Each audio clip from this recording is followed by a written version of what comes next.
আমি না তোমার স্বামী। তুই আমার কচুর স্বামী। আমার মতো একটা শিক্ষিত সুন্দরী মায়ের তোর মতো একটা অভাবে সংসার কেন করতো? আমি এখন তোর কপালে লাথি মারি, তোর সংসারে লাথি মারি। আমি আমার বাপের বাড়ি যাবো, তুই আমার গায়ে হাত তুলস। আমি তোমার যেতে দেবো না। একদম ছাড়ো।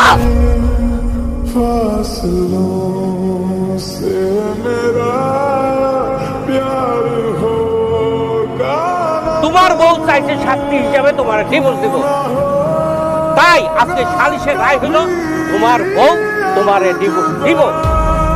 যেহেতু তোমারে ডিভোর্স দিব, তোমার সংসার করব না। মেয়েদের হক হলো কাবিন। কাবিন নামে যে 5 লক্ষ টাকা আছে, সেই টাকাটা তুমি তারে বুঝাই দিবা। मैंने तेरा नाम दिल रख दिया, धड़केगा Enough.